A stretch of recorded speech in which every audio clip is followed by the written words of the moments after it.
Quand il m'a prononcé le mot chimiothérapie, là c'est horrible. L'annonce de cancer, on s'y attend pas, ça fait mal. C'est comme un coup de poignard dans le dos. J'ai perdu 50% de mon salaire. Ça a engendré un déménagement puisque je ne pouvais pas garder la maison dans laquelle j'habitais. 25 ans après la prise de parole des patients, on voulait montrer que les patients co-construisaient avec la Ligue des projets autour du système de santé. Malheureusement, il n'y a pas que des progrès.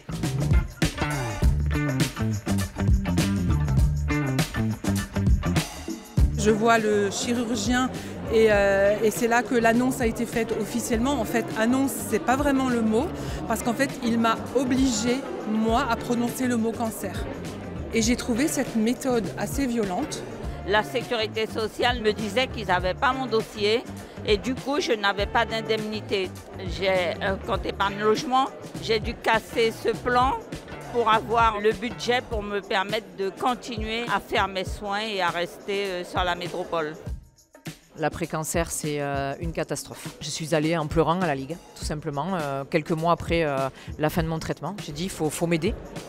C'est super important de montrer qu'il y a des jeunes entre 15 et 25 ans qui ont des cancers et avec des spécificités bien à nous.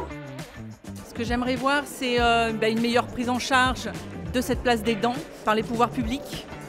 Il y a 25 ans, il s'est passé une chose assez extraordinaire, une lame de fond des malades qui ne supportaient plus la façon dont on leur parlait. Et la Ligue a soutenu cette revendication profondément humaniste. Le rôle des patients, il est fondamental et notamment l'évaluation du parcours par les patients eux-mêmes et par leurs proches. Et je crois beaucoup en la démocratie sanitaire. Il faut des partenaires comme la Ligue qui permettent de faire passer des messages qu'on puisse prendre au niveau national.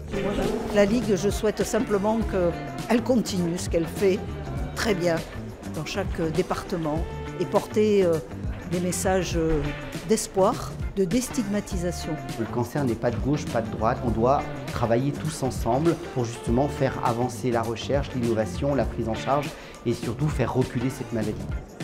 À l'époque, en 98, quand on m'a annoncé mon cancer, j'avais en fait personne sur lequel je pouvais m'appuyer. On n'avait pas de soutien moral, on n'avait pas les soins supports, tout ce qui a pu être mis en place. Donc ça, c'est vraiment une avancée forte pour moi. Il y a des témoignages qui ont donné des frissons et je me suis dit, voilà, il y a 25 ans on a fait ça, on est sur le bon chemin. Il faut toujours mettre de l'énergie pour que le dialogue se poursuive. C'est jamais gagné, il faut toujours se battre.